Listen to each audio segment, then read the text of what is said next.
Bienvenue à cette capsule d'adjointe virtuelle qui aujourd'hui portera sur le sujet le client idéal. Alors évidemment, quand on est en entreprise, on souhaite travailler avec des gens qui nous ressemblent et avoir des bons clients, ce qui fait une bonne performance et qui nous aide à performer et à aller plus loin dans notre entreprise. Alors, qu'est-ce qu'on entend par un client idéal? Ben, c'est quelqu'un qui est capable de travailler en équipe, donc qui est capable d'exprimer ses besoins parce que le besoin est à la base du service de l'adjointe virtuelle. Et aussi, je ne vous cacherai pas que l'adjointe doit avoir une bonne façon de comprendre exactement ce que vous lui demandez. Donc ça, c'est vraiment la première étape d'une bonne compréhension des deux parties. Donc ça, une fois que c'est acquis et compris par tout le monde, bien évidemment, il faut que tout le monde se fasse confiance.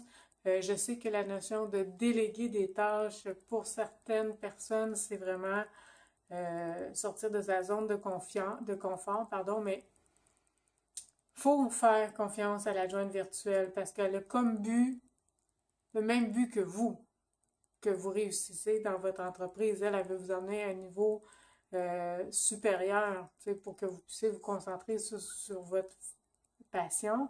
Donc, elle va faire les choses pour vous.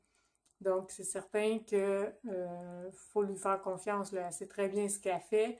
Et en théorie, si elle maîtrise pas ce que vous lui demandez, elle va aller chercher les ressources pour le faire. Donc, il faut pas s'inquiéter. Moi, j'ai confiance que peu importe l'adjointe virtuelle que vous allez engager, c'est quelqu'un de confiance.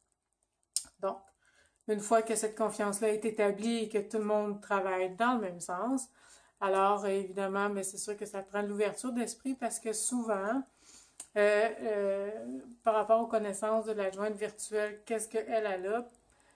Ça peut arriver qu'elle vous propose des solutions, ça peut arriver qu'elle vous propose des alternatives, ça peut arriver qu'elle vous propose autre chose. Donc, il faut être ouvert à ces propositions-là. Il faut, évaluer, il faut s'asseoir, il faut comprendre, il faut que tout le monde travaille ensemble et c'est pas un power trip de vous proposer des choses mieux. Tu sais, des fois, deux façons de voir les choses, ben, ça va plus loin. Donc, il faut vraiment avoir une certaine ouverture d'esprit pour travailler avec une adjointe virtuelle qui est proactive. Parce que, comme je vous dis, elle a zéro raison de vous emmener moins haut, parce que plus votre entreprise à vous fonctionne bien, ben vous allez la référer et vous allez lui donner plus de travail. Donc, tout le monde veut aller dans la même direction vers le sommet. Donc, ça, c'est vraiment quelque chose qui est acquis là, au niveau des adjoints. Je pense qu'il ne faut pas s'inquiéter à ce niveau-là. Et l'autre chose qui est vraiment bien importante, d'après moi, c'est le respect. Donc, évidemment, l'adjointe doit respecter les échéances demandées par vous et ben, vous devez respecter les dates de paiement et les façons de payer et les trucs comme ça. Donc, autant que vous ne voulez pas perdre de temps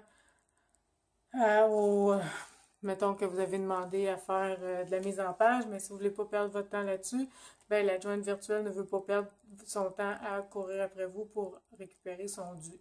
Donc ça, c'est un très grand respect et quand on a trouvé un fonctionnement et que tout roule, donc voilà une formation d'équipe très gagnante. Donc ça, c'est vraiment l'idée du client idéal. Donc, il faut que tout le monde travaille dans le même sens, en partenariat.